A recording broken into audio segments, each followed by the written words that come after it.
Maayong buntag kanatong tanan. Kumusta?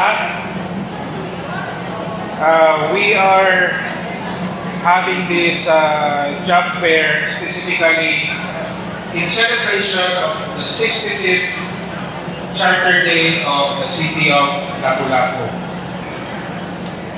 On behalf of our City Mayor, Mayor Cindy Kim Chan, and our Congressman Ahong Chan, we would like to thank our partner employers who came over. No? We have 27 local employers and 7 overseas recruitment agencies legit.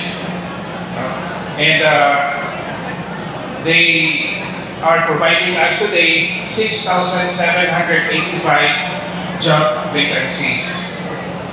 So, this is our 13th job fair for this year. And we continue to do this every month. And there are times in a month we do conduct job fairs twice or 3 times in a month. So, we are expanding our services, not only here sa citywide job fair, but also to our barangay job fairs. And we also expand our services to the schools. So we also have school-based job fairs starting last year. So with that, kabalogin mi kung sa kalisod ang panahon. So kaming mga peso, that's the reason why all of the peso managers around the Philippines are here with us today to give their full support. No? Kay tako kayo ang panginahanglan nun sa atong mga pamilya Pilipino nga dapat makapaton o trabaho matag sa pamilya. Okay, so with that, di lang kayo nakutas o ang tumumutuyo nila Mayor Ahong, nila Mayor Cindy o Congressman Ahong na matag pamilya din sa Lapu, kinahanglan dunay nagtrabaho. Daghang salamat mayong buntag.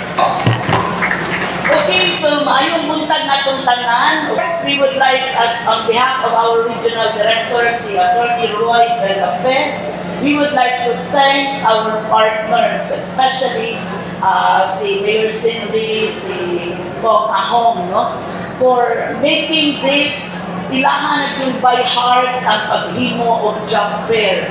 Murag nahimo na yun nila nga love ang job fair because always nag-CDP to conduct on job fair, and we can see that there are too many job seekers here.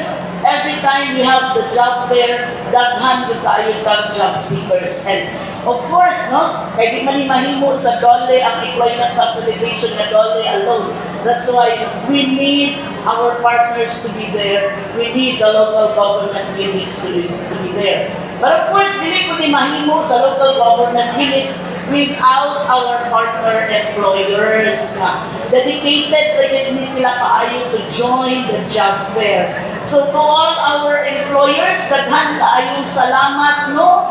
And especially for hiring on the spot.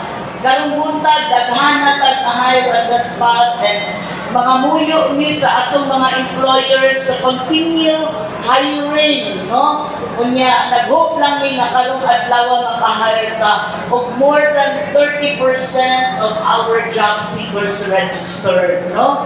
So, sa Gaisano po, ang Gaisano, maraming magandang umaga din po, at ang pamunuan po ng PESOMAC ay in full support.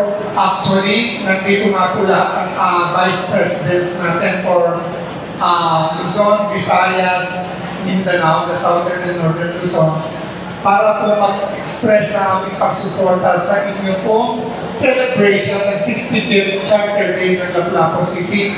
And of course, sa pagkaraos po nitong job fair na ito na hindi pa man po natatapos, ay nakikita na po natin na very much ay napaka-successful po ng magiging outcome. Hopefully, lahat po ng mga partner industry, makuha po yung inyong mga targets. And then sa lahat po ng mga manggagawang Pilipino na nandito ngayon. Sana po lahat kayo ay ma-hire on the spot para po lahat ay uuwi masaya. Pagdating niyo sa bahay, masaya ng mga pamilya dahil lahat po kayo ay meron ng mabuting trabaho. With that, thank you very much for inviting us here. Magandang umaga po sa inyo.